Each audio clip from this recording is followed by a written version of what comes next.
Bien, señores estudiantes, muy buenas tardes, bienvenidos. Vamos a dar inicio, creo que ya ingresó la mayoría de estudiantes. Vamos a dar inicio a la sesión programada para el día de hoy.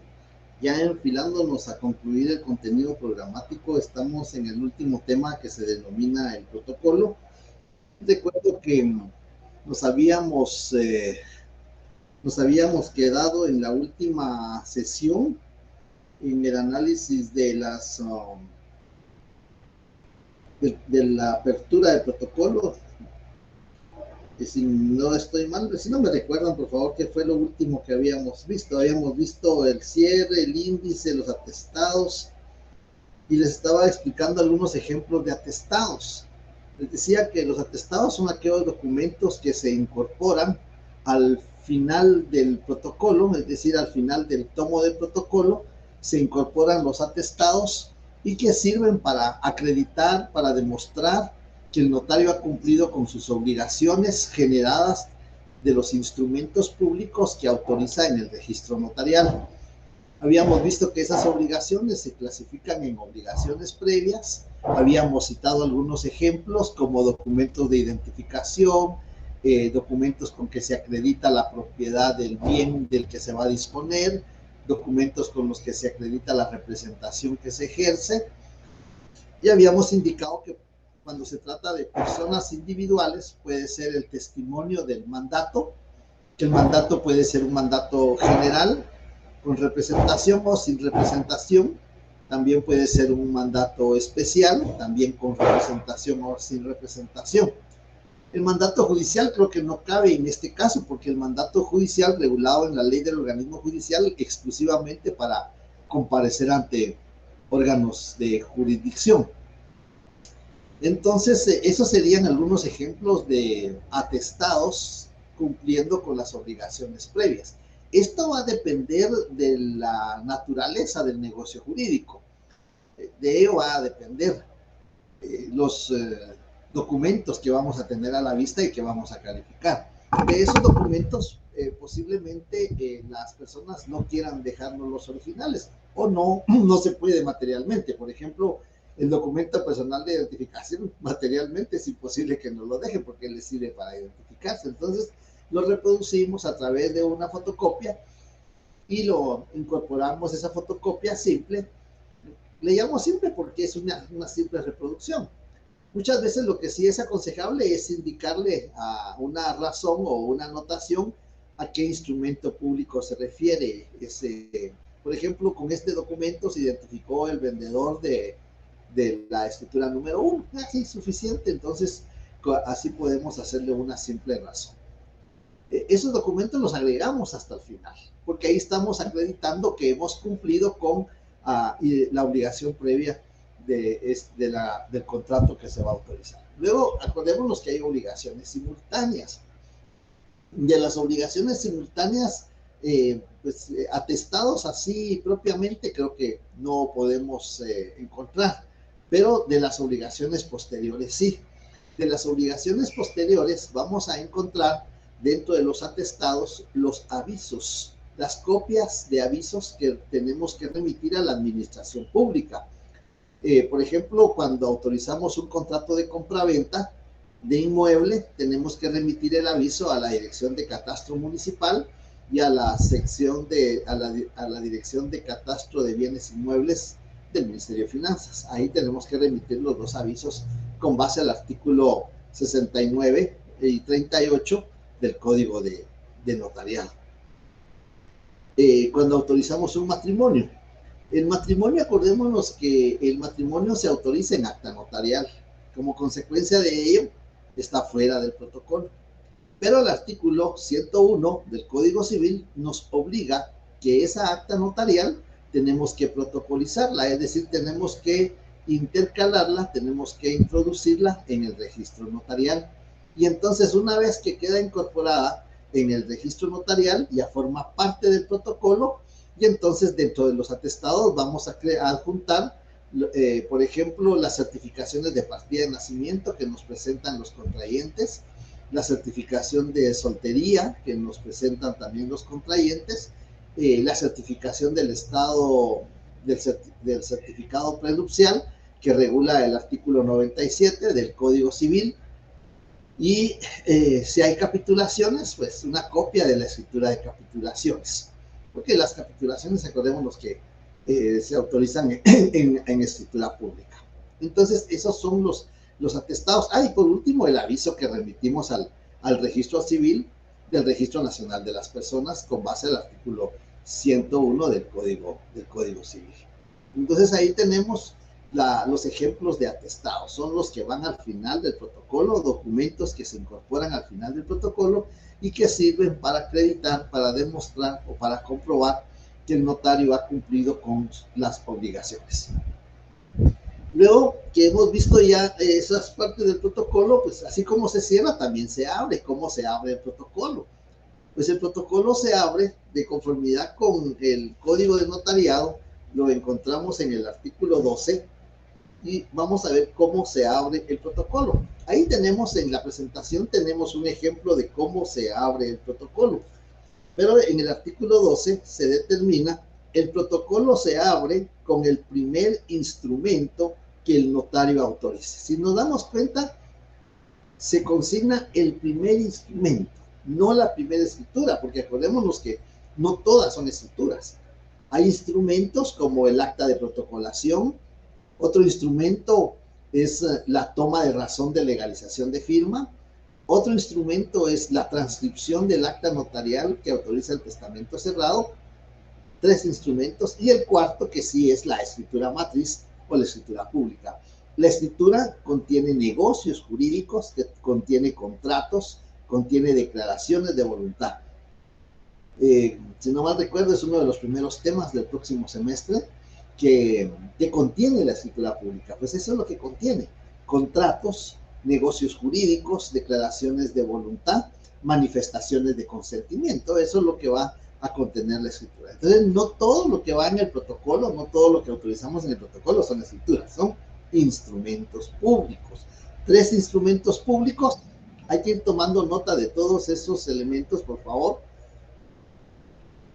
3 instrumentos públicos: la toma de razón, que está regulada en el artículo 59 del Código de Notariado; el instrumento de protocolación, que está regulado en el artículo 63 del Código de Notariado; y la transcripción del acta notarial que autoriza el testamento cerrado, que ya en varias oportunidades hemos insistido, regulado en el artículo 962 del Código Civil.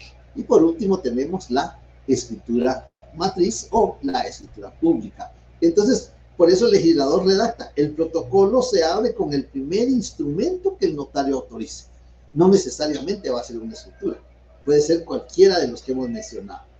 El que principiará en la primera línea. Si vemos el ejemplo que está ahí en la pantalla, en la presentación, ahí tenemos el primer instrumento, es el número 1. Acordémonos que, de conformidad con el artículo 13 del Código de Notariado y el artículo 29 también de la misma ley, los instrumentos llevarán numeración cardinal. En el numeral 2 del artículo 3, los instrumentos llevarán numeración cardinal y se escribirán uno a continuación de otro por riguroso orden de fechas, y dejando de instrumento a instrumento solo el espacio necesario para las firmas. Entonces, ahí está cómo se abre el protocolo. El protocolo se abre con el primer instrumento que el notario autoriza, el que principiará en la primera línea del pliego inicial. Entonces, ya vimos cuándo se cierra, ahora vemos cómo se abre. Tal vez hubiera sido primero ver cómo se abre y después cómo se cierra, pero abrirlo no es tan complicado. Abrirlo es únicamente tomar la hoja, haber pagado, eso sí hay que tomar nota, haber pagado los 50 quetzales por derecho de abrir protocolo, que están regulados en el artículo 11. No podemos autorizar el primer instrumento público si no hemos hecho efectivo el pago del derecho para abrir protocolo. Esa es una infracción insubsanable, ¿sí?, en la que el notario puede incurrir. Y si es una infracción insubsanable, pues la Corte Suprema de Justicia va a conocer, con base a los artículos 100 y 101, y le va a imponer una sanción al notario. Bien, Entonces ahí tenemos cómo se abre el protocolo, está la regulación jurídica y vamos a ver ahora la continuación. Estamos buscando aquí.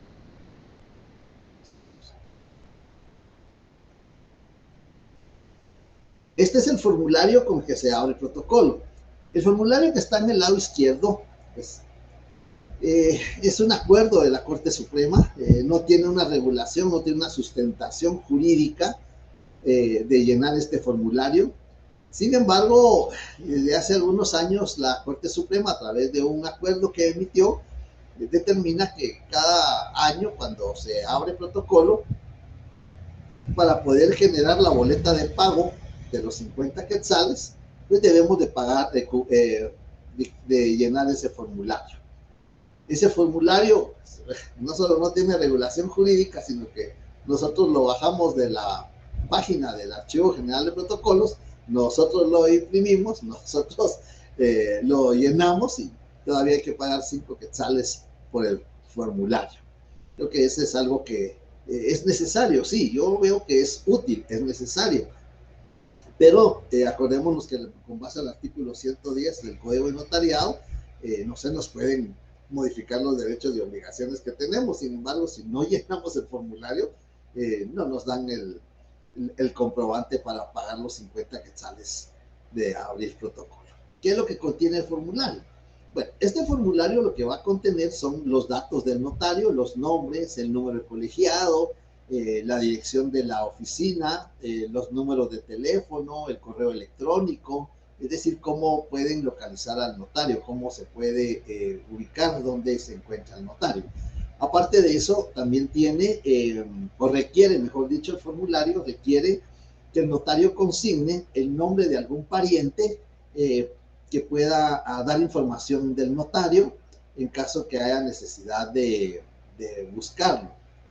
También requiere el formulario que se designe a otro notario que sea, en caso de que el notario tenga que salir del territorio nacional, con base al artículo 27 del Código de Notariado, se le puede dejar a otro notario el protocolo durante la ausencia del titular, si no es mayor de un año esa ausencia. Si es mayor de un año, obligadamente hay que dejarlo ante el director del Archivo General de Protocolos. Entonces ahí tenemos, el problema con esto es de que como no está regulado jurídicamente, yo he encontrado un par de problemas que cuando uno busca, algún colega encontramos la vez pasada y me dice, mira, fíjate que tengo un problema porque el notario que autorizó el testamento está inhabilitado y el notario que él designó en el formulario, pues no quiere extender el testimonio. Entonces, sí tenemos problemas que como no está regulado jurídicamente, es decir, en ley, pues no se le puede obligar al otro notario que está de depositario. Creo que ese es un bonito punto de tesis sobre cuáles son las funciones de este notario depositario. No se le puede obligar porque únicamente, si bien es cierto, firma el formulario, ahí firman los dos notarios, por eso tiene 4 recuadros ahí adentro el formulario, en uno donde firma el notario titular, en otro consigna el sello del notario titular, y en los inferiores firma el notario que va a estar como depositario en caso de ausencia o de impedimento del notario titular, y el sello del notario que va a estar en caso de ausencia. Este formulario, yo en lo personal, he tenido un par de problemas, especialmente con procesos sucesorios. Necesitábamos encontrar al notario que ante quien se había promovido un proceso sucesorio, y en el Colegio de Abogados y Notarios nos proporcionaron la dirección, pero nunca se le encontró en esa dirección. Y la dirección que tenía en este formulario en el Archivo General de Protocolos era la misma del Colegio de Abogados. Así de que tuvo que buscarse dónde estaba el notario, a tal manera de poder determinar en qué estado se encontraba el expediente de proceso sucesorio que se había promovido ante la función de él, porque decían las personas, mire, tenemos años y nunca se terminó el proceso. Entonces había que buscar al notario dónde estaba para ver en qué estado se encontraba ese proceso sucesorio. Entonces sí hay algunas dificultades en este aspecto, pero como les decía, no está regulado jurídicamente y no se le puede obligar al otro notario, ¿no? Porque muchas veces me dicen, mire, usted me quiere firmar el formulario de depósito, sí, pero me tiene que decir dónde va a estar el protocolo, porque en caso que usted no esté, yo tengo que saber dónde está el protocolo. Si vemos nosotros en el artículo 27, ¿qué es lo que está regulado en el artículo 27 del Código de Notariado? El notario que tenga que ausentarse de la República por un término mayor de un año deberá entregar su protocolo al Archivo General de Protocolos en la capital y en los departamentos al juez de primera instancia, quien lo remitirá al referido archivo. Si la ausencia del notario fuere por un plazo menor, lo depositará en otro notario hábil. Pues yo imagino que aquí va a ser el que está en el formulario designado. Debiéndose dar aviso firmado y sellado por ambos notarios al director del Archivo General de Protocolos en la capital y a un juez de primera instancia del domicilio del notario cuando no lo tenga en el departamento de Guatemala, quien lo deberá remitir al Archivo General de Protocolos dentro del término de 8 días. El aviso indicará el nombre y dirección del notario en que se deposite el protocolo. El notario depositario podrá extender testimonios y suministrar a quien lo solicite los informes que le sean requeridos en relación al protocolo depositado. La copia del aviso debidamente sellado por el Archivo General de Protocolos o por el juez de primera instancia en su caso, será documento suficiente para permitir al notario salir del país. Yo me recuerdo que cuando vimos los sistemas notariales, vimos el sistema de número o numérico, o llamado también sistema de oposición, y vimos que en este caso, el notario, cuando se va a ausentar del territorio nacional, pues en ese sistema, tiene que pedir una autorización. Si es en el municipio, le tiene que pedir la autorización al alcalde, y si es del departamento o de la provincia o del circuito, tiene que pedir la autorización al gobernador. Yo les decía en esa oportunidad que nosotros, como seguimos el sistema latino de profesión libre, pues no tenemos que remitir o que pedir ningún permiso, pero sí tenemos que remitir un aviso al director del Archivo General de Protocolos indicando que vamos a ausentarnos del territorio nacional, ¿sí? Nos vamos a ausentar del territorio nacional. No tenemos que indicar a qué vamos ni a dónde vamos, ¿no? Solo tenemos que indicar que nos vamos a ausentar del territorio nacional. ¿A partir de qué fecha nos vamos a ausentar? Eso sí es importante. ¿A partir de qué fecha nos vamos a ausentar? Pues optativo, si consignamos a qué fecha tenemos programado retornar, pero eso puede ser un poquito incierto. Pero si el notario, como decía, sabe cuándo va a retornar, puede consignar en qué fecha va a retornar. La copia del aviso que nos vamos a ausentar del territorio nacional, firmado por el director del Archivo General de Protocolos o el juez de primera instancia, dependiendo del caso, pues eso será suficiente para salir del territorio nacional. Es como que estuviéramos arraigados. No podemos salir del territorio nacional, las autoridades migratorias no nos van a permitir salir si no llevamos la copia que hemos dejado en depósito el registro notarial.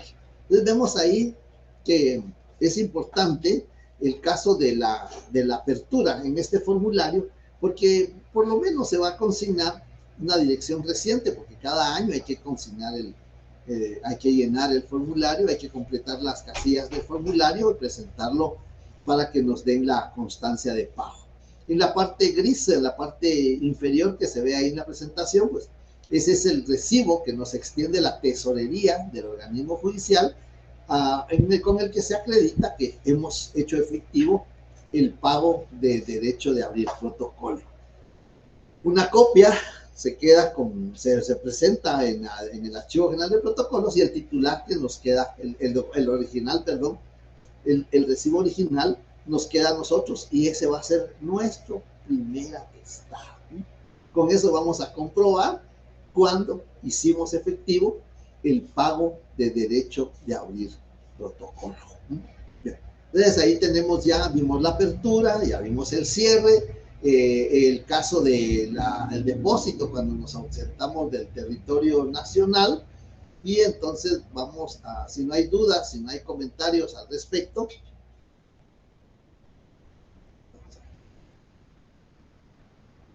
Esto es algo que habíamos visto cuando estudiamos el principio de redacción o principio de escritura.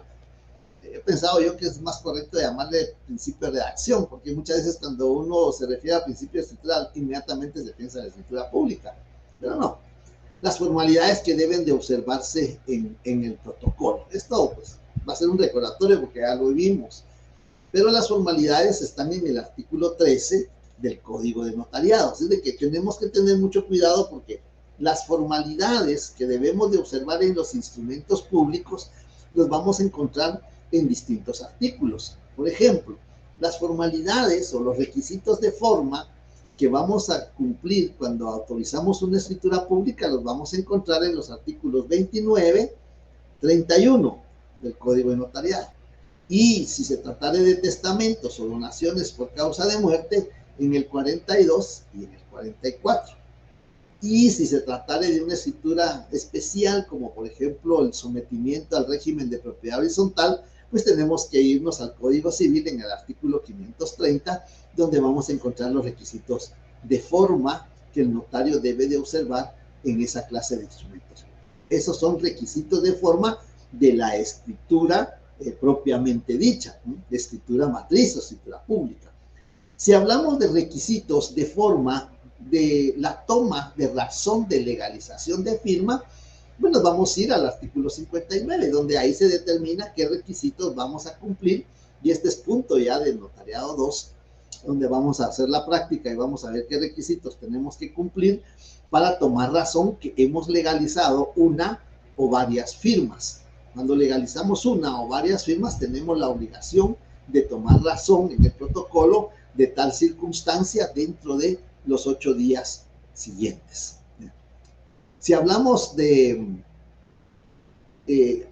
un instrumento de protocolación, pues tenemos que irnos al artículo 64, donde vamos a encontrar los requisitos de forma que el notario debe de observar cuando vamos a redactar, cuando vamos a autorizar un instrumento público de protocolización. Y por último, cuando vamos a redactar una transcripción del acta notarial que autoriza el testamento cerrado, pues nos vamos a ir al artículo 962 del Código Civil, donde está, ese ya es derecho notarial aplicado. Los anteriores eran derecho notarial puro, porque veo que no tenían claro ese concepto. Solo me decían que son normas que están en otras leyes, pero no, son normas que están en otras leyes, sí, pero que regulan requisitos de forma, requisitos de forma, como en el caso del 962, que regula que debe de cumplir el notario cuando redacta una transcripción del acta notarial que autoriza el testamento cerrado. Bien. Ahora, esas son las formalidades de los instrumentos públicos. Ahora, las formalidades del protocolo se refiere a las formalidades que vamos a seguir, que vamos a cumplir, que debemos de observar cuando vamos a utilizar esta clase de papel, el papel sellado especial para protocolo, o cuando el escribano de cámara, ya vieron ustedes un ejemplo de cómo es el protocolo del escribano de cámara, que en la parte superior se menciona, se consigna escribanía de gobierno, y en la parte de abajo de esa frase, protocolo, en papel simple. Papel simple porque, como es del Estado, está exento de pago del impuesto. Porque el papel sellado especial para protocolo, de conformidad con el artículo 6 de la ley del timbre fiscal, y papel sellado especial para protocolo es el papel, es un impuesto que pagamos los notarios. Bien, entonces las formalidades en el artículo 13, eso ya lo habíamos estudiado, lo habíamos leído cuando vimos el principio de escritura. Los instrumentos se redactarán en español, y vimos la Constitución Política, me parece 141 o 144, donde se determina cuál es el idioma oficial. Se escribirán a máquina o a mano de manera legible y sin abreviaturas. Ustedes ya vieron los antecedentes en la pragmática de Alcalá, cómo se redactaban los instrumentos públicos.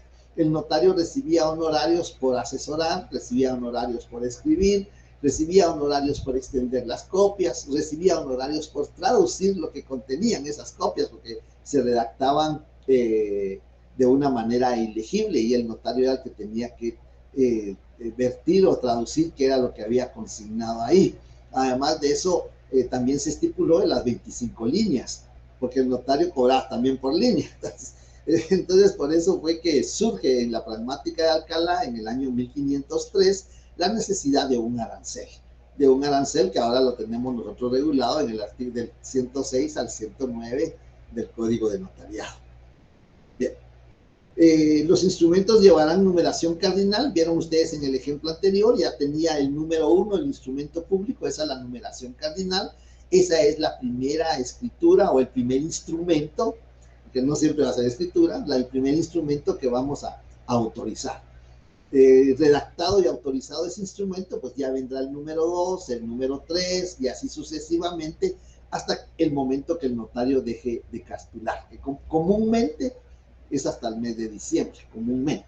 Pero como ya vimos que puede cerrar el protocolo antes porque puede dejar de castular antes, entonces comúnmente es hasta el 31 de diciembre. Entonces llevarán numeración cardinal y se escribirán uno a continuación de otro por riguroso orden de fechas, dejando de instrumento a instrumento solo el espacio necesario para las firmas.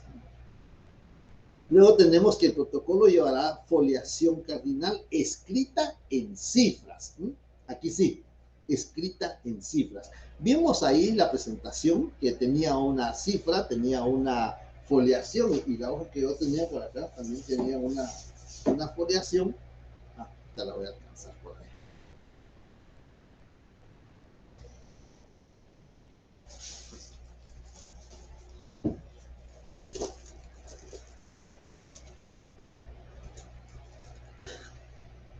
La hoja tiene una foliación aquí en esta parte, escrita en cifras. Como está fuera de las 25 líneas, aquí podemos consignar cifras. Está fuera de las 25 líneas, entonces ahí sí podemos consignar cifras. En una oportunidad me dice un estudiante, ¿dónde se consigna la foliación del protocolo? Pues la verdad es que la ley solo regula que debe de llevar foliación. No determina si en la parte superior, en la parte inferior, en medio inferior o en medio arriba o a un costado. No determina, solo regula que debe de llevar foliación. Comúnmente se lo consignamos en la parte superior porque cuando tomamos el protocolo lo primero que encontramos acá es la parte superior. Pero eso no quiere decir que la foliación no pueda ir en la parte inferior también. Lo importante es que tenga foliación. Eso es lo importante. Porque me sorprendió que el estudiante me hizo esa pregunta y le dije, mire, ¿y a qué se debe la pregunta? Lo que pasa es que nuestro docente nos dijo que tenía que ir en la parte superior. Lo importante es que tenga foliación.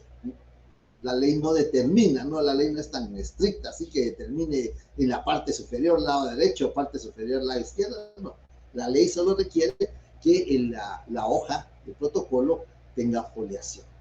Bien, estamos en el artículo 13 del Código de Notariado. En el cuerpo del instrumento, aquí sí no podemos consignar cifras. Aquí sí no podemos consignar cifras. En el cuerpo del instrumento, las fechas, números o cantidades se expresarán en letras. Porque en el cuerpo sí no podemos consignar cifras. Hay quienes les gusta el sistema de que entre paréntesis consignan en cifras. Pero créanme que no es adecuado, no es adecuado. Acostumbrémonos solo a consignar con letras las cantidades, fechas, números, consignémoslo solo en letras. Porque hace poco tuvimos una experiencia que en un instrumento público consignaron con letras 90 metros cuadrados del inmueble. Y cuando lo consignaron en cifras, en letras consignaron 95 metros cuadrados. Y cuando lo consignaron entre paréntesis, solo consignaron 90. Ya había contradicción. Entonces, yo aconsejo, es que eso queda a discreción de cada quien. pero yo aconsejo de que no utilicemos las cifras. Les decía la vez pasada que ¿para qué lo hacemos? El operador lo primero que va a buscar es el número de finca, folio y libro, porque así se identifican los bienes inmuebles. Se identifican con el número de finca, de folio y de libro. El libro tiene el nombre del departamento donde se encuentra el inmueble, y entonces eso va a servir al operador para ubicar cuáles son los datos de registro del inmueble. Pero lo que hacemos es consignarlo con mayúsculas, lo subrayamos, lo consignamos en negrías para que el operador pueda darse cuenta inmediatamente, pero no utilizamos cifras. Pero eso quedará a discreción de ustedes y eso no hace nulo el instrumento. Lo que puede provocar es que haya contradicción. Y si hay contradicción, lo que va a pasar es que van a tener que autorizar una escritura de aclaración indicando cuál es la cantidad correcta, porque hay discrepancia. La misma ley lo determina, aunque la ley da la solución, pero en los registros no lo aplica. Dice, en caso de discrepancia entre lo escrito en letras y cifras, se estará a lo expresado en letras, ¿no? Pero en el registro no, en los registros no lo aplica. Lo que le resuelven, se suspende la instrucción por haber discrepancia entre lo escrito en letras y consignado en cifras. Entonces le suspenden la instrucción, hay que pagar 25 quetzales por esa suspensión, hay que autorizar una escritura de aclaración y volverlo a presentar al registro para que entonces puedan inscribirlo correctamente. Luego dice, los documentos que deban de insertarse o las partes conducentes que se transcriban se copiarán textualmente. Esta es la única parte que la ley permite que en el cuerpo del instrumento público, el cuerpo está integrado por cláusulas, lo vamos a ver que es el primer punto del otro programa. El cuerpo del instrumento está integrado por cláusulas. Ustedes me imagino que han leído una escritura. Primera, es de conformidad con las siguientes cláusulas. Primera, entonces ya el cuerpo del instrumento ya no podemos consignar cifras, solamente que vayamos a transcribir una resolución administrativa o una resolución judicial. En el caso que vamos a transcribir una resolución de ese carácter, ya sea administrativa o judicial, tenemos que copiarla literalmente. Pero para eso tenemos que consignar que el infrascrito notario tuvo a la vista la resolución dictada por el juez primero de primera instancia civil dentro del juicio número 20-2023, todo con letras, la que literalmente dice. Dos puntos. Abrimos las comillas y lo copiamos literalmente. Ahí si hay cifras, si hay abreviaturas, pues ahí lo vamos a consignar de esa manera, porque lo estamos haciendo literalmente. Y al terminar de transcribir la resolución, ya sea de carácter administrativa o de carácter judicial, cerramos las comillas y continuamos ya con la redacción normal del instrumento público. Luego mencionamos acá, en el numeral 6, la numeración fiscal de papel sellado no podrá interrumpirse más que para la intercalación de documentos que se protocolen. Si vemos que las hojas de papel sellado tienen una numeración en la parte superior y en un costado tienen un número de registro. Esta numeración, si esta es la 20 y tenemos 55 hojas, pues tendremos que llegar hasta las 71 o 70 para hacer las 50 hojas, las 55 hojas serían a las 75, y tendría que tener del 1 al 75, del 21 al 75 tendríamos que tener la numeración. No puede interrumpirse. Hay dos casos en los que se puede interrumpir, porque si tenemos la número 5, pues acá vendrá la número 6, así vendrían la número 5, luego vendrá la número 6 y luego vendrá la número 8. La numeración no puede interrumpirse, más que para dos casos, ¿sí? En dos casos que sí se puede interrumpir la numeración.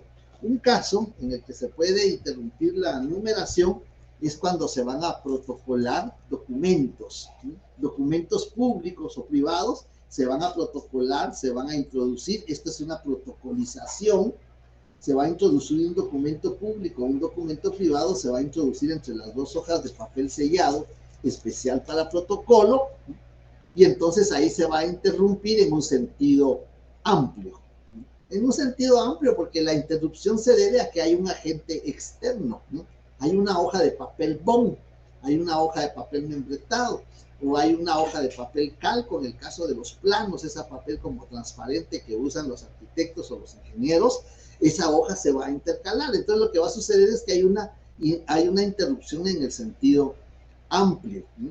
Amplio porque lo único que hace la diferencia es que hay una hoja en medio, ¿no? Pero de ahí la numeración continúa. Y la otra causa por la que se interrumpe la numeración es cuando llegamos a la última hoja, ¿no? Tenemos derecho a 55 hojas, supongamos que teníamos de la 1 a la 55. Entonces teníamos de la 1 a la 55, llegamos a la hoja 55. Vamos a pagar el impuesto a la Superintendencia de la Administración Tributaria y nos van a dar otro número. Ya no nos van a dar la 56 porque se la llevó el notario que pagó anteriormente. Entonces nos van a dar posiblemente 300, de la 300 a la 355 nos van a dar las hojas. Y entonces esa sí es una interrupción en el sentido estricto. Entonces tenemos una interrupción en el sentido amplio, sentido lato, y una interrupción en el sentido estricto. Cuando se termina la serie, cuando se ha terminado, y así lo regula la legislación. La numeración fiscal de papel sellado no podrá interrumpirse más que para la intercalación de documentos que se protocolen, ¿no? O en el caso que el notario hubiere terminado la serie. ¿No? Terminó la serie, se terminó el papel, hay que ir a pagar el impuesto, nos van a dar otra serie. Y por último, los espacios en blanco que permitan intercalaciones se llenarán con una línea antes de que sea firmado el instrumento. Esas son entonces las formalidades, parte de las formalidades que deben de observarse en el protocolo. ¿Qué otras formalidades debemos de observar? Pues ya las hemos visto también, ¿no? Los errores de redacción. En el artículo, tenemos en el artículo 14 cómo enmendamos los errores de redacción. Los enmendamos a través de los adicionados, los testados, los entrerenglonados, los fuera de margen. Y la regulación jurídica en el artículo 14 del Código de Notariado y en el artículo 5 del reglamento de la Ley del Timbre Fiscal y Papel Sellado especial para protocolo. En el artículo 15 y 16 tenemos lo concerniente al índice del protocolo. El índice sabemos nosotros que tiene 5 columnas, ¿sí? Las 5 columnas que están reguladas en el artículo 15 y en el artículo 16 nos permite que en el índice, como no es instrumento público, es un documento notarial, porque vimos que tiene la parte instrumental y la parte documental, pues este es un documento notarial y el notario puede consignar abreviaturas, el notario puede consignar cifras y puede consignar alguna razón. Y eso lo encontramos en el artículo 16. El índice irá fechado y firmado por el notario y antes de suscribirlo podrá hacer las observaciones pertinentes. Y en el artículo 15 se extenderá en papel sellado del mismo valor del empleado en él y contendrá las columnas separadas. Ahí se menciona qué columnas debe de tener. Y además de eso, en el numeral 6, en el índice podrán usarse cifras y abreviaturas. Esa es otra. En el protocolo podemos usar cifras y abreviaturas en la parte documental, ¿no? Empezando por el índice. Bien. Luego vamos a tener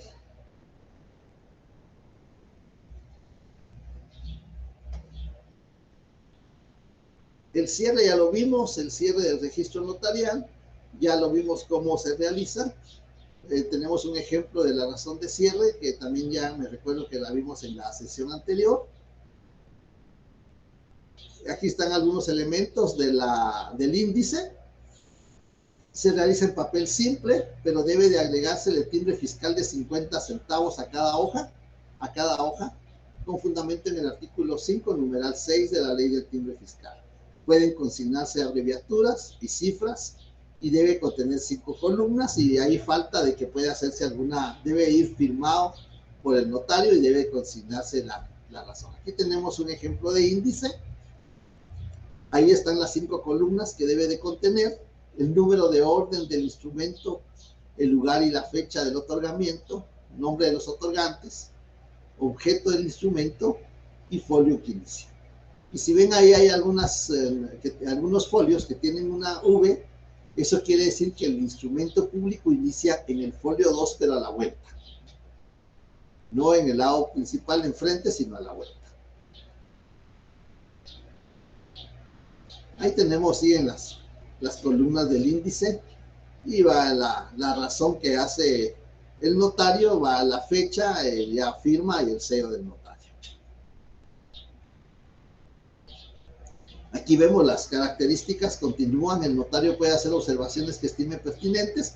Una observación sería por qué hay dos índices en el protocolo, porque cerró una vez antes del 31 de diciembre y después volvió a continuar, no abrir, no, porque no, solo se abre una vez, después continuó autorizando instrumentos públicos. Luego debe consignarse la fecha y la firma del notario, y en caso que el notario materialmente no pueda efectuar la razón de cierre, lo va a realizar el director del Archivo General de Protocolos. Eso está regulado en el artículo 81, numeral 12 del Código de Notariado. Entonces, ¿quiénes pueden realizar la razón de cierre del protocolo? Pues el notario titular y el director del Archivo General de Protocolos. Y que el fundamento jurídico está en el artículo 81, numeral 12 del Código de Notariado. Los atestados, ya vimos qué son los atestados, en qué consisten y para qué sirven. Y el empastado. Siguiendo el contenido del programa, pues tenemos el empastado.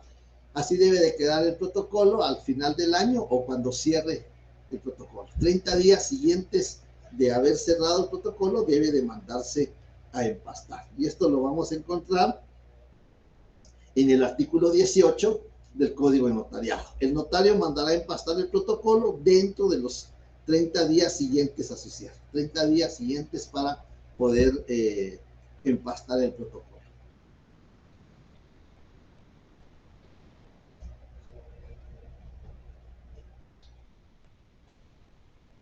Depósito del protocolo. Este es un tema que tal vez ya hemos mencionado algo al respecto, pero vamos a hacer todavía algunas reflexiones al respecto. Le escucho, Rebeca. Buenas tardes, notario. A mí me surge una duda con el tema del índice y sobre el cierre, no, perdón, sobre la interrupción estricta, si no estoy mal, que es cuando se acaban las hojas autorizadas y se compran las siguientes en la superintendencia. Mi pregunta es si en el índice donde dice que deben consignarse las observaciones pertinentes, también se debe anotar el motivo por el cual se da este tipo de interrupción o no es necesario.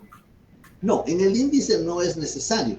Pero mire qué buena la pregunta que usted hace porque a mí se me había pasado.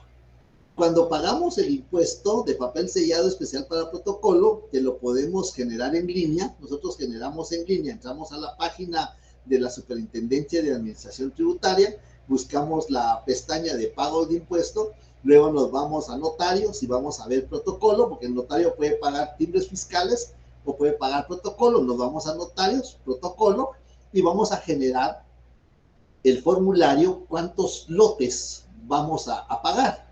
Podemos pagar 1, 2 o 3 lotes, los que estimamos pertinentes. Si vamos a calcular muchos, si vamos a autorizar muchos instrumentos en el protocolo, pues es aconsejable comprar unos 2 o 3 lotes. Ahora, si no, pues creo que con un lote es suficiente. Cuando el notario se da cuenta que le hacen falta, con tiempo puede ir a pagar de nuevo el impuesto.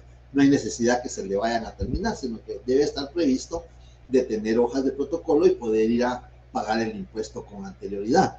Pero en ese caso, el formulario que generamos, ya sea que lo paguemos en línea o vayamos a la agencia del banco a pagarlo, ese formulario nos lo van a entregar y nos van a entregar una constancia de qué hojas nos entregaron, qué número de hojas nos entregaron. Esos dos documentos, el pago que hicimos y la constancia que generan de las hojas, los números que nos entregan son atestados. Entonces esos son atestados, se colocan como atestados porque al momento que hagan la revisión del protocolo, que lo vamos a ver más adelante, al momento que hagan la revisión del protocolo, el inspector de protocolos pues, va a preguntar por qué cambió la numeración. El notario le va a explicar porque se terminó la serie y fui a pagar otra serie y ahí está el comprobante de pago. El inspector va a revisar que esté el comprobante de pago y todo queda resuelto. En conclusión, en el índice no vamos a consignar esa razón, sino que esos dos documentos, lo que generamos para pagar el impuesto, lo vamos a juntar al final del tomo del protocolo como atestado. Gracias. Le escucho, Michelle. Buenas tardes, notario. Mencionando lo que acaba de mencionar, que por ejemplo, si este notario cartula bastante, comprara 2 o 3 lotes, como menciona, ¿qué sucede si, por ejemplo, le sobran unas 10 hojas autorizadas? ¿Esto se registra en el índice? ¿Las guarda en el protocolo o las utiliza al siguiente año? Por ejemplo, si le sobran estas 10 de finalizar el año, ¿verdad? Sí. Muy buena pregunta, muy buena pregunta. ¿Qué es lo que sucede? Comúnmente pagamos, porque no lo compramos, porque no es nuestro, sino que pagamos el impuesto de 1 o 2 lotes. Un lote son 55 hojas. Son a 10 quetzales cada hoja, son 500 quetzales. Pero como tenemos, con base el artículo 24 de la ley, tenemos derecho a una comisión del 10%, entonces nos van a dar 50 quetzales de comisión, pero en especie. Es decir, nos van a dar 5 hojas de papel sellado de más. Pagamos 50 y nos dan 55. Así se compone el lote. Y entonces cuando llegamos a cartular y supongamos que pagamos el impuesto de un lote, 55 hojas, y en el transcurso del año, pues usamos 40, nos quedaron 15. Con esas 15 vamos a empezar el otro año. Si terminamos, por ejemplo, en la número 35, en la hoja 35, ahí se terminó el año y la 36 la vamos a utilizar el otro año. Eso sí, previamente hay que pagar los 50 quetzales de apertura de protocolo. Y ya podemos continuar en la hoja 36. No hay que hacer ninguna razón. Esas hojas no pueden perderse. Esas hojas nos sirven para el próximo año.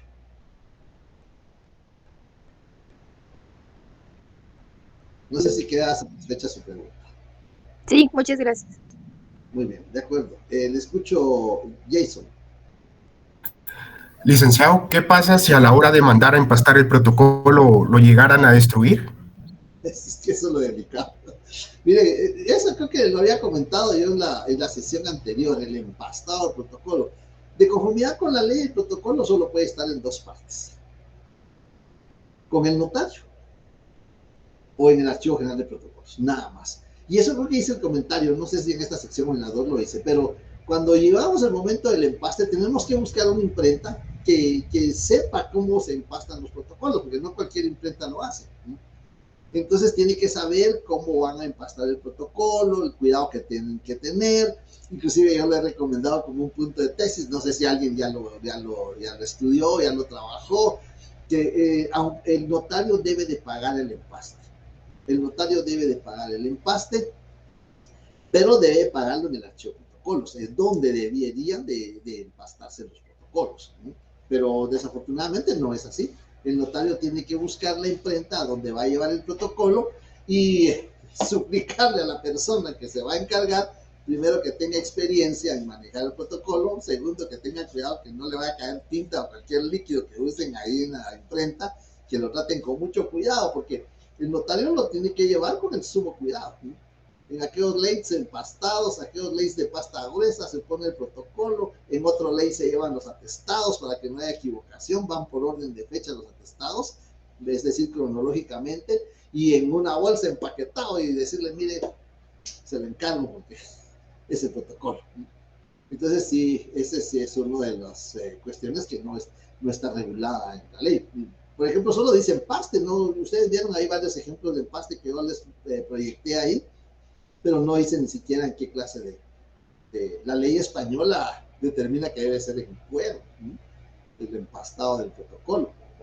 Pero aquí solamente dice empaste. Y si vamos al diccionario de la Real Academia, que es empaste, pues vamos a encontrar, y por eso algunos le ponen esos dos tornillitos, siguiendo la definición que da el diccionario de la lengua española. Y entonces cuando llegan al archivo protocolos, pues el inspector le dice, miren, no, así no se empasta, eso no se empasta. Entonces le doy un plazo para que, para ellos es una infracción subsanable, le doy un plazo de 30 días para que lo empaste y me lo trae. Entonces, en cuanto a eso sí hay que tener mucha cautela.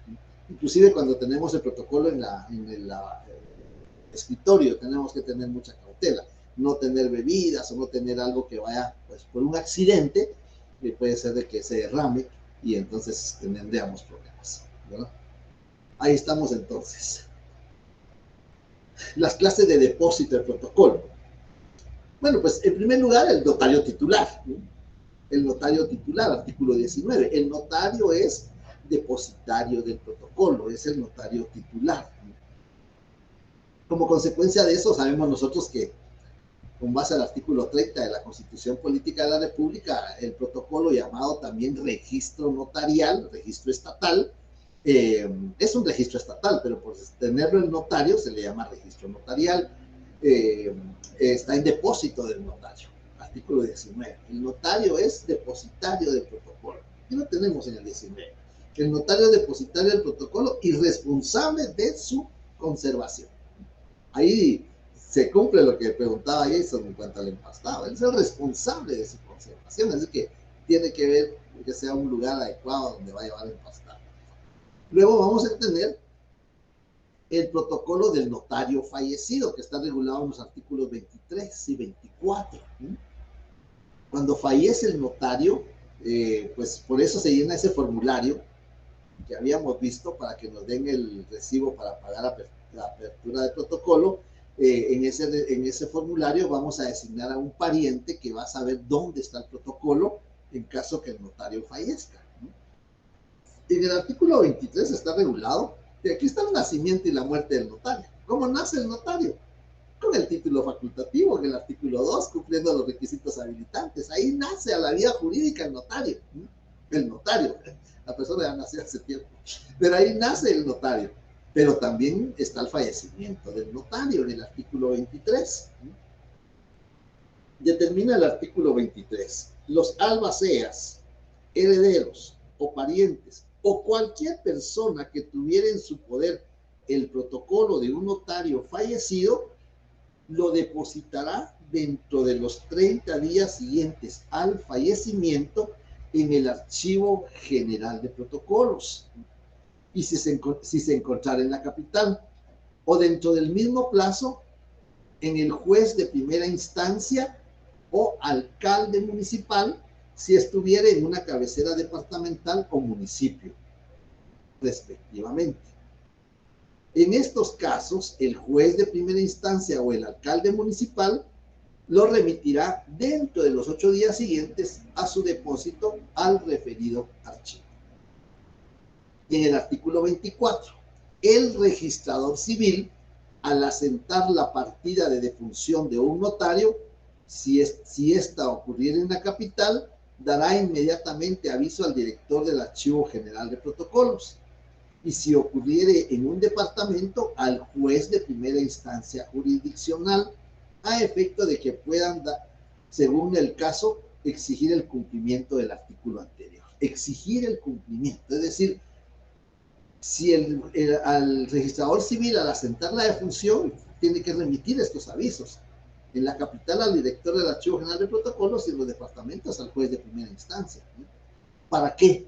Para que empiece a ver dónde está el protocolo, con quién quedó el protocolo y llevarlo al Archivo General de Protocolos. Bien. Ese sería protocolo del notario fallecido. Luego tenemos notario inhabilitado. Cuando el notario está inhabilitado por algunas circunstancias, ya vimos los artículos 3 y artículo 4, en qué casos el notario puede estar inhabilitado. Pues en el artículo 26 vamos a encontrar regulado que el notario que por cualquier causa quedara inhabilitado para cartular, pues cartular es redactar en papel sellado especial de protocolos. Esta palabra viene desde los romanos con los chartularis. aquellos funcionarios que estaban autorizados para redactar los documentos en aquella época. De ahí viene la palabra cartular, chartularis. Bien, deberá entregar su protocolo al archivo general en la capital y al juez de primera instancia en los departamentos, quien lo remitirá dentro de los 8 días siguientes al referido archivo. También podrá el notario hacer entrega de su protocolo al archivo general si así lo desea. Este último es, bueno, pues yo no estoy inhabilitado, pero ya no quiero castigar. Voluntariamente yo voy a entregar mi protocolo y voy a decir, mire, yo ya no quiero castigar. Entonces ahí es de una forma voluntaria, ¿no? Cuando el notario lo hace de forma voluntaria. Entonces vemos el depósito del notario titular, el depósito del notario fallecido, que tiene que quedar al final en el Archivo General de Protocolos, pero se puede depositar ya sea en el juez de primera instancia o en el alcalde municipal, dependiendo si fue en la cabecera al fallecimiento o fue en un municipio, pero ellos tienen que remitirlo al Archivo General de Protocolos. Luego tenemos el protocolo del notario inhabilitado, donde también tenemos el protocolo del notario que voluntariamente entrega protocolo porque ya no quiere, ya no desea castigar. Luego tenemos el protocolo, el depósito del protocolo del notario que se ausenta del territorio nacional, Yo les hago énfasis en eso porque me acuerdo yo de un examen técnico profesional y me dice el estudiante, del notario que se va de viaje. ¿Cómo se puede ir de viaje que Quetzaltenango, o me puedo ir de viaje a Puerto Valles? Voy de viaje, no tengo nada que hacer. Entonces lo que sucede es cuando el notario se ausenta del territorio nacional. Y eso está regulado en el artículo 27, que ya lo leímos hace unos minutos, que el notario tiene que remitir un aviso. Cuando el notario se va a ausentar del territorio nacional, hay 2 circunstancias que tenemos que tener mucho cuidado, tenemos que analizar. Una, si la ausencia es menor de 1 año. Si la ausencia es menor de 1 año, lo puedo dejar depositado con otro notario, de mi confianza, por supuesto. Si la ausencia es mayor de 1 año, pues lo puedo dejar depositado, lo tengo que dejar depositado ante el director del Archivo General de Protocolos. Pero si no tengo un notario de confianza, pues también lo puedo depositar ante el director del Archivo General de Protocolos.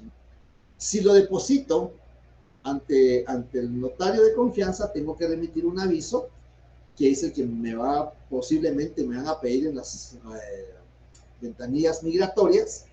Cuando ven el pasaporte y leen que es notario, pues muchos a veces decían, yo digo que soy estudiante, no digo que soy notario, pero realmente ahí lo que estamos haciendo es, no estamos aquí a fase in jus vivere, ¿verdad? Vivir dentro del derecho. Entonces, así decían antes, sí, yo no me consigno que sea estudiante, yo me consigno que sea notario para que no me pidan la constancia del aviso.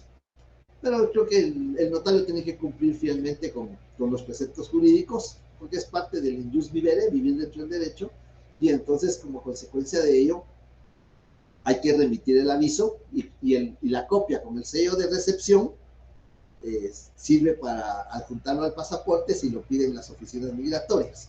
Cuando el notario regresa, esa copia que le sirvió para poder salir del territorio nacional se agrega a los atestados. Esa copia se agrega a los atestados. Después hay que conservarla.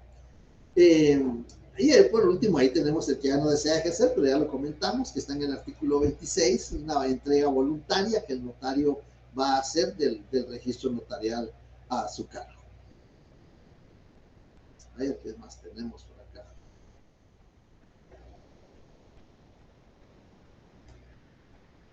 Muy bien. Nos vamos a ir entonces ahora, ya tenemos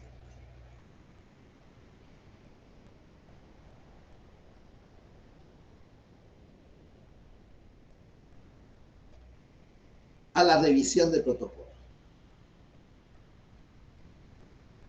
La legislación notarial guatemalteca tiene reguladas 3 clases de revisión. La revisión ordinaria, que está regulada en el artículo 86 del Código de Notariado, donde se determina que la inspección y revisión ordinaria se hará cada año. Y la extraordinaria, cuando lo mande la Corte Suprema de Justicia. Están reguladas las 2 clases de revisión. La revisión ordinaria, que es cada año, y la extraordinaria cuando lo mande la Corte Suprema de Justicia. Para el efecto, el notario está obligado a presentar el protocolo y sus comprobantes. ¿Cuáles son los comprobantes? Los atestados. Esos son los comprobantes, porque para eso sirve, para comprobar, ¿verdad? Entonces, el protocolo y los comprobantes debiéndose practicar la inspección y revisión en su presencia. Eso es muy importante. El notario tiene que estar presente para que pueda practicarse la inspección y revisión. Si el notario no cumpliere con presentar el protocolo y sus comprobantes o se negare a ello, el funcionario o inspector de protocolos encargado de la inspección y revisión lo hará del conocimiento del juez de primera instancia correspondiente, quien previa audiencia quedará al notario por 24 horas para que exponga las razones de su incumplimiento o negativa, dictará dentro de las 24 horas siguientes la resolución que proceda.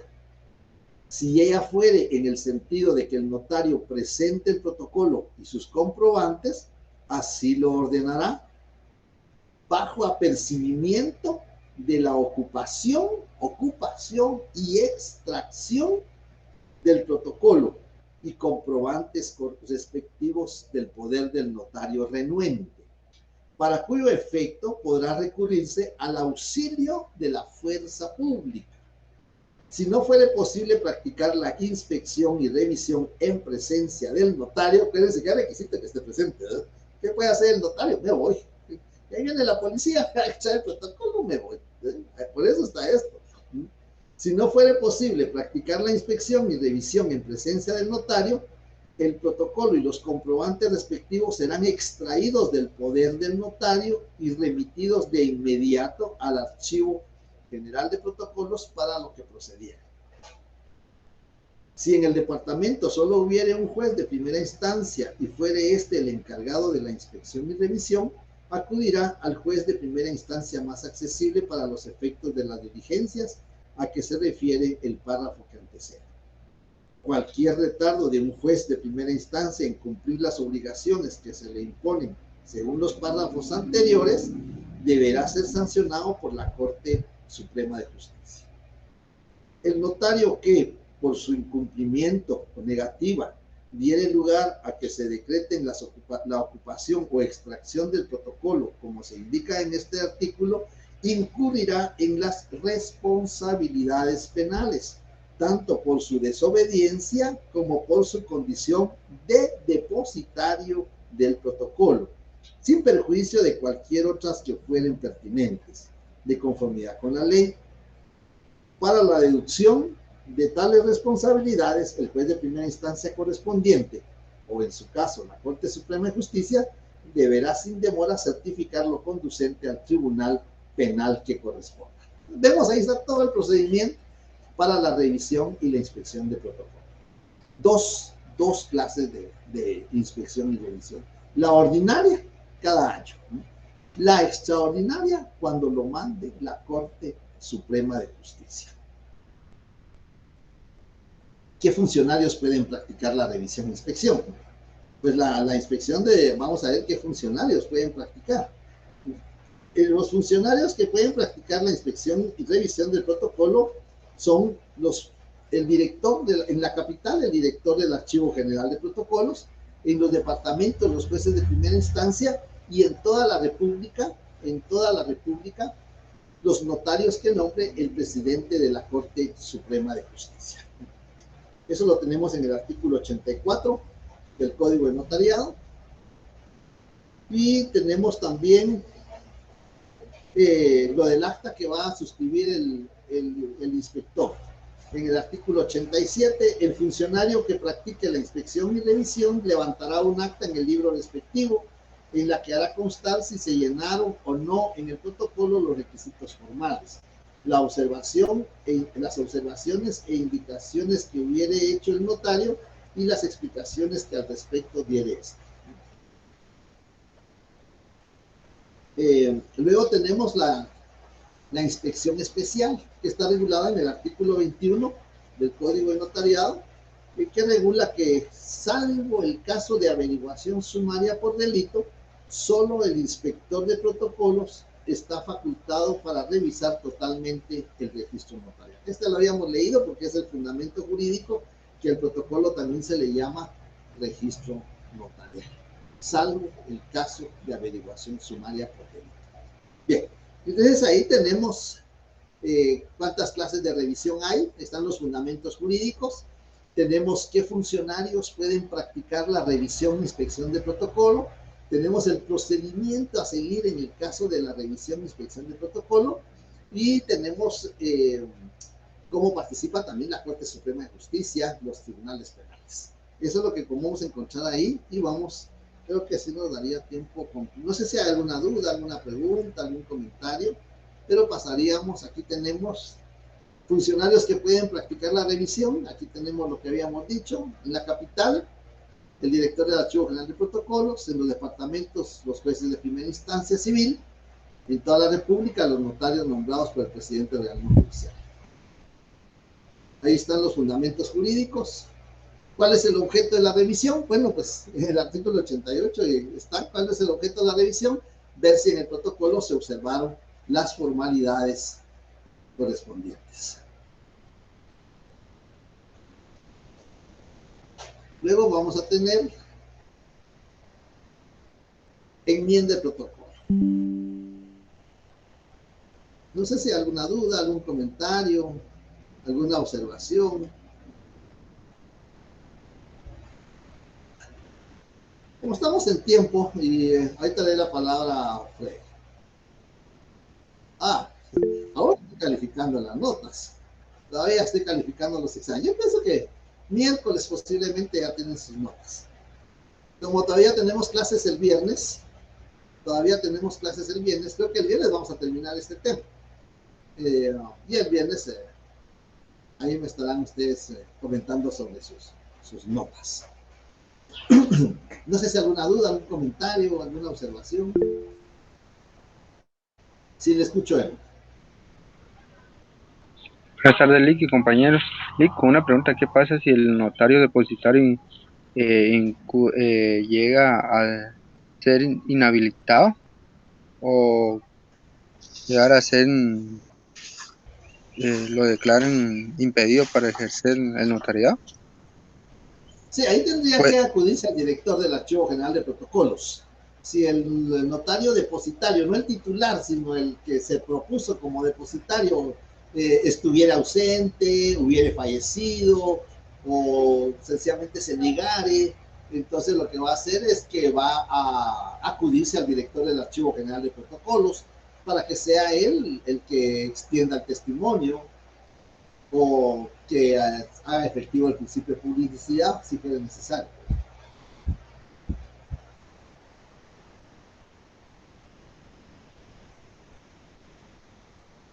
No sé si hay alguna otra pregunta. Si no, estaríamos dejando los dos últimos temas para el día viernes y ahí estaríamos concluyendo la sesión del día de hoy.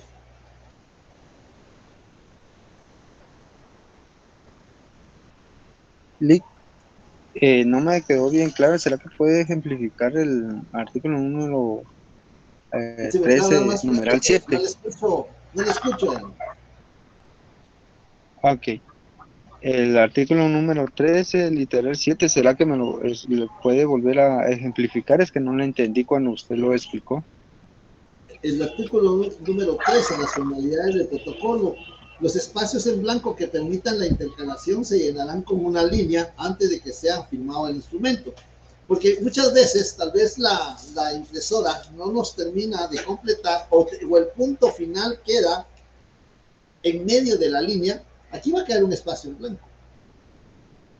Lo aconsejable es que las personas firmen a continuación, pero hay quienes firman abajo. Entonces, este espacio en blanco hay que llenarlo en líneas para que no se pueda hacer ningún salvado. Porque si lo dejamos sin líneas, sin cerrarlo, pues podría hacerse alguna alteración del instrumento y luego, como hay espacio para salvarlo, pues podría efectuarse el salvado, el testado, adicionado, entrerellenado, fe de margen, dependiendo de lo que sea, ¿verdad? A eso se refiere.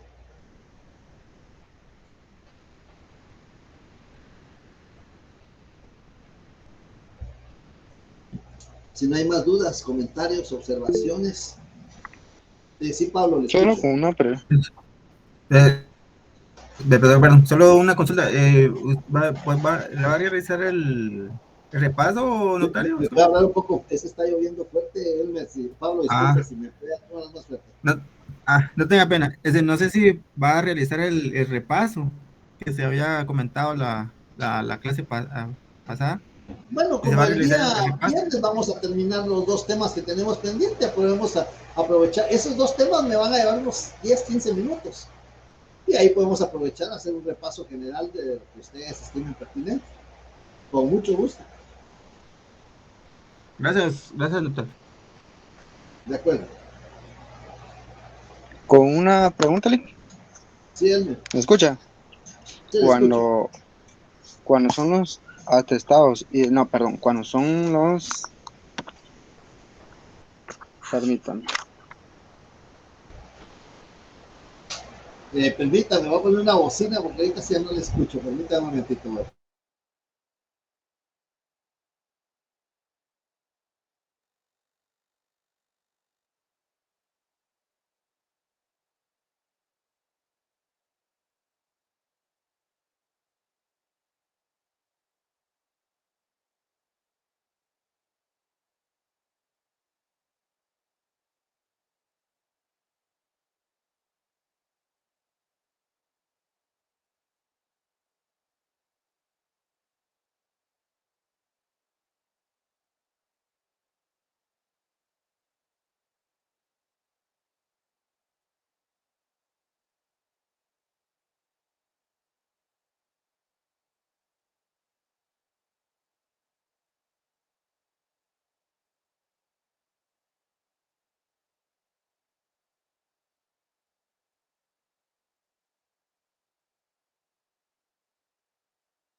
Escucho, Elmer. O Pablo, disculpe. Escucho. Lick, sí, eh, con la pregunta, cuando se intercalan algún documento público o privado, esos documentos se tienen que foliar. Sí, por supuesto, forman parte del protocolo. Llevan foliación. Supóngase que cuando la hoja va en la número 6, bueno, foliación va, y toquen incluir algún documento público privado, tiene que ir, si es el documento privado, foliación número 8, 9, Claro, eso es correcto.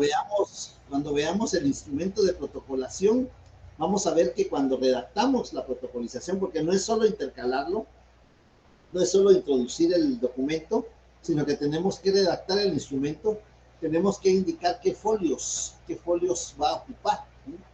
Cuántas hojas tiene. El documento que se protocola está compuesto de 5 hojas, las que pasarán a ocupar los folios 8, 9, 10, 11, 12 del registro notarial a mi cargo.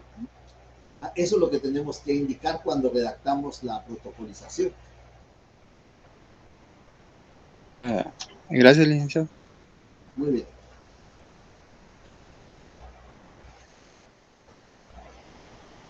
Ya esos son temas prácticamente del notariado 2. Ya como ya nos vamos acercando, porque vamos a usar protocolos, vamos a redactar instrumentos, y entonces vamos a ver detenidamente cuáles son las formalidades y cuál es la forma de redactarlos. Si no hay más preguntas, no hay más dudas, comentarios, les deseo que tengan feliz tarde. Sí, Ludwig, le escucho. Sí, solo con es que yo he escrito varias veces a su correo, pero no he recibido contestación sobre una duda sobre el examen. Yo le contesté a Giancarlo, usted es Giancarlo. Ajá. Yo le respondí un correo. Lo que pasa es que me mandó correo al personal, me mandó al institucional y también me mandó al Classroom, pero yo ya le contesté un correo. No me llegó nada. Se lo voy a buscar y se lo voy a reenviar porque yo ya le contesté un correo. Lo voy a Oh, de buscar, acuerdo, licenciado. de acuerdo, lo voy De a acuerdo, buscar licenciado. y se lo voy a reenviar. Gracias, Bueno, notario. Buenas muy bien. tardes. Que tengan buena tarde. Buenas tardes, notario, gracias.